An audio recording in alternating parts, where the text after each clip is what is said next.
था, क्योंकि उसका मन उसको अपना गुलाम बना रखा था।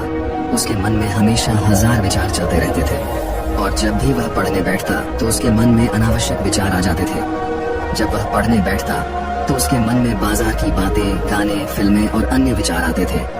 बाजार की बातें, गाने, फिल्म में वो सारी चीजें जो उसे देख रखी थी, वो सब उसका दिमाग में आती। मन बार बार घूमने को कहता कि यार पढ़ाई छोड़, किताब को बंद कर और चल कहीं और चलते हैं। जैसे ही वह किताब खोल के थोड़ी देर पढ़ता, उसके मन में अचानक ये सारे फालतू के ख्याल आने लगते, जैसे उसका मन उसे पढ़ने से रोक रहा हो। मन कह रहा है कि चल बाहर घूम के आते हैं, चल बाहर कुछ मस्ती करके आते हैं, और यही चीज उन्हें आगे बढ़ने नहीं दे रही थी। ये विचार उसे पढ़ने से रोकते और उसके ध्यान को भटकाते, जिससे वह कभी भी ध्यान से पढ़ने में सक्षम नहीं हो पाता था। इस वजह से उसका ध्यान विचलित हो जाता था। एक दिन उसके दादा ने उसे बताया कि जंगल में एक महात्मा आए हुए हैं, जिनके पास हर समस्या का समाधान है। अगर तुम कामयाब बनना चाहते हो तो उनके पास जाओ और अपनी समस्या उन्हें बताओ। उन्हें निश्चित रूप से तुम्हारी सहायता करेंगे। अब तुम्हें देर नहीं करनी चाहिए, तुम चुपचाप वहां चलो, क्योंकि इसमें तुम्हारी भलाई है। वह नवयुवक महात्मा के पास गया और देखा कि महात्मा नदी के किनारे ध्यान में लगे हुए हैं। उसने महात्मा के पास बैठकर कहा, महात्मा, मैं बहुत दूर से आया हूँ, अब आप भी मेरी जिंदगी बचा सकते हो। लेकिन महात्मा अपनी आंखें नहीं खोली। धीरे धीरे 1 घंटा बीत गया, लेकिन महात्मा की आंखें नहीं खुली। उसने फिर महात्मा से कहा, मैं बहुत दूर से आया हूँ, आप अपनी आंखें खोलिए, मैं आपके पास मदद के लिए आया हूँ। थोड़ी देर बाद महात्मा ने आखिरकार अपनी आंखें खोली और बोले, मुझे उससे क्या लेना देना। उस नवयुवक ने कहा, अजीब बात है, मैं तो आपके पास बहुत दूर से आया हूँ और आप कह रहे हैं कि मैं क्या करूँ। महात्मा ने कहा, हाँ, मैं इसमें क्या कर सकता हूँ, तुम्हारी समस्या तुम्हारे अंदर है, मुझे वह तो दिख नहीं रही। अगर सच में तुम्हारे पास परेशानियां हैं तो एक काम करो। महात्मा ने कहा, ठीक है, फिर तुम उस परेशानियों को मेरे पास ला कर दो। नवयुवक ने कहा, ये क्या बात हुई, मैं ऐसा कैसे कर सकता हूँ, कैसे वह परेशानियों को आपके पास ला कर दूं, ये तो हो ही नहीं सकता। महात्मा ने कहा, जब तुम वह विचार ला कर दे ही नहीं सकते तो इसका मतलब है कि वह विचार तुम्हारे अंदर है। नवयुवक ने कहा, महात्मा, मुझे कुछ समझ नहीं आ रहा है कि आप क्या समझाना कहते हैं। मैं आपके पास इसलिए आया हूँ कि मैं परेशान रहता हूँ, मेरा मन चिंतित रहता है, मैं कभी किसी काम में ध्यान नहीं लगा पाता, और जब भी ध्यान लगाने की कोशिश करता हूँ मन में अनावश्यक विचार आ जाता है और मेरा मन भटक जाता है। महात्मा ने कहा, चलो नदी में ध्यान से देखो और बताओ कि तुम्हें क्या दिखाई दे रहा है। उस दिन नदी में ध्यान से देखने के बाद उसने कहा, मुझे बांस पानी और काफी सारे पत्थर दिखाई दे रहा है। महात्मा ने कहा, तुम नदी के अंदर जाओ और देखो, नदी में से एक सफेद पत्थर उठाकर लाओ। लड़का नदी के बीच गया और सफेद पत्थर ढूंढने लगा, लेकिन उसे मिल नहीं रहा था। महात्मा ने पूछा, क्या तुम्हें सफेद पत्थर दिखाई दे रहा है? लड़का ने कहा, हाँ, मैं उसी को ढूंढने की कोशिश कर रहा हूँ। थोड़ी देर बाद महात्मा ने पूछा, तुम क्या सोच रहे हो? मैं कुछ नहीं सोच रहा हूँ, मैं सोच रहा हूँ कि वो पत्थर सफेद मुझे मिल क्यों नहीं रहा। महात्मा उसके पास गए और उसके सर को पकड़कर नदी में कुछ पल के लिए डाल दिया। लड़का बिल्कुल घबरा गया, डर गया और मानो उसकी मौत हो जाएगी। फिर महात्मा ने उसे बाहर निकाल दिया। महात्मा ने कहा, यह क्या तरीका है, क्या आप मुझे मारना चाहते हो? महात्मा ने कहा, अब तो मुझे बताओ कि जब तुम नदी में अंदर थे तब तुम्हारे मन में क्या ख्याल आ रहा था? लड़का ने कहा, महात्मा, आप ऐसी बातें कर रहे हैं, जिसके सिर पर मौत नाच रही हो वो भला किसी और चीज के बारे में कैसे सोच सकता है? मैं बस यही सोच रहा था कि कैसे भी करके मैं इस पानी से बाहर निकलूं और अपनी जान को बचाऊं। मेरे दिमाग में और कोई भी ख्याल नहीं था। महात्मा ने कहा, यह सबक है, ध्यान का यही फल है कि जब तुम्हारे दिमाग में सिर्फ एक ही विचार चलेगा तभी तुम उस एक विचार पर ध्यान कर पाओगे। जब तुम पत्थर को ढूंढ रहे थे तब तुम्हारे मन में सिर्फ वही विचार था। आसपास की चीजों के बारे में भी तो सोच रहे थे, इसलिए तुम्हें पत्थर नहीं मिल रहा था। यहाँ देखो, ये रहा सफेद पत्थर, लेकिन जैसे ही मैंने तुम्हारा सिर पानी में डाला, तुम्हारी जान पर बन आई या नहीं? अब तुम्हारी मौत करीब थी, इसलिए तुमने सब कुछ छोड़कर अपनी जान बचाने की कोशिश की। कैसे भी करके मेरी जान बच जाए। उस समय तुम्हारे दिमाग में अपनी जान बचाने के अलावा और कोई भी ख्याल नहीं था। यही ध्यान है, यानी एकाग्रता, मतलब सिर्फ एक समय पर एक चीज के बारे में सोचना। देखो, हमारा दिमाग सिर्फ एक समय में एक काम के लिए ही बना है। हमारा दिमाग एक समय में दो काम सही से नहीं कर सकता है।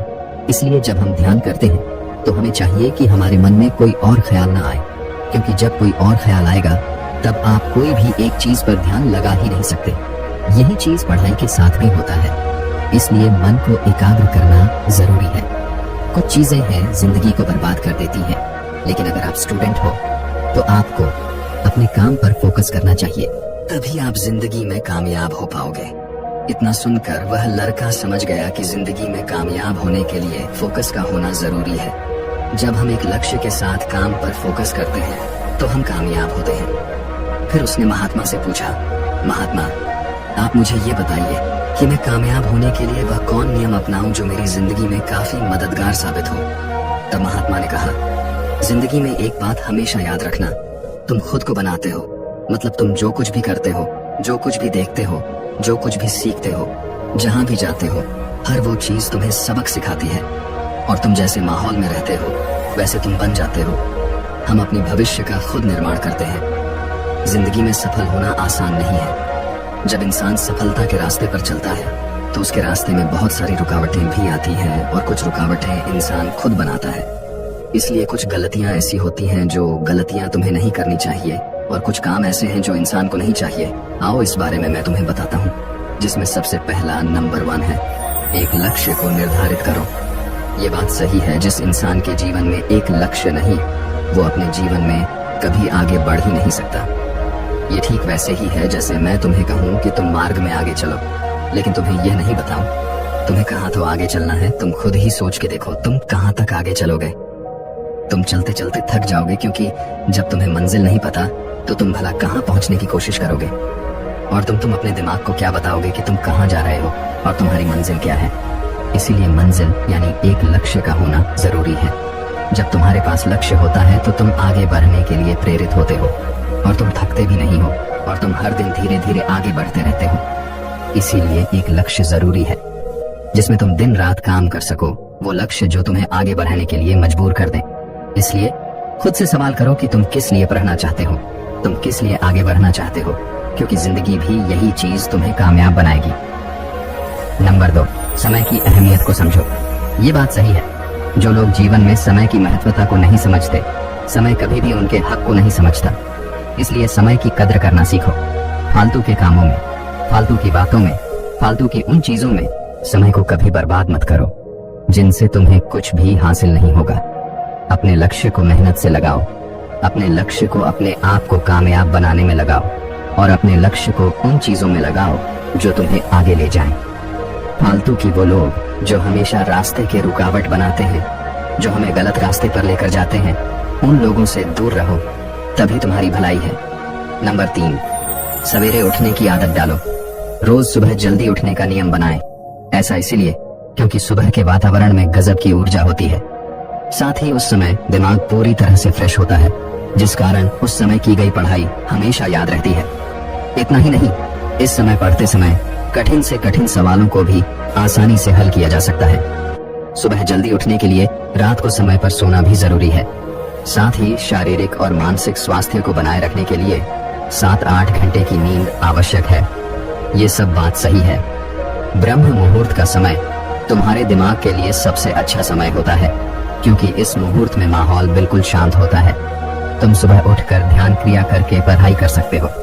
तुम देखोगे कि तुम जो भी पढ़ोगे वो तुम्हें याद रहेगा, और वो जीवन भर तुम उसे कभी नहीं भूलोगे। इसीलिए ब्रह्म मुहूर्त वरदान है। और अच्छी सोच रखें और खुद को प्रेरित करें। हमेशा अपनी सोच अच्छी रखें और खुद को आगे बढ़ाने के लिए प्रेरित करते रहें। अच्छी सोच से मन में सकारात्मक ऊर्जा बढ़ती है, जो विद्यार्थी जीवन में बहुत जरूरी है। वहीं दूसरी ओर अगर कोई काम करने में कठिनाई महसूस हो रही है तो ऐसे में बिल्कुल भी निराश नहीं होना चाहिए। ऐसे वक्त में जरूरत होती है खुद को प्रेरित करने की। खुद को प्रेरित करें कि कोई भी काम असंभव नहीं है, और उस कार्य को करने का प्रयास करें, क्योंकि हर स्थिति में सकारात्मक सोच रखना भी मुमकिन नहीं है। इसलिए ऐसी स्थिति जब दिमाग केंद्रित न हो और मन में नकारात्मक विचार आने लगे, तो अपने माता पिता और अभिभावक से सलाह जरूर ले लेनी चाहिए। हमेशा प्रसन्न रहें। विद्यार्थी जीवन में हमेशा खुश रहने का प्रयास करें। खुश रहने से आप न केवल अच्छी तरह से स्टडी कर पाएंगे, बल्कि दूसरों के साथ आपके संबंध भी अच्छे बने रहेंगे।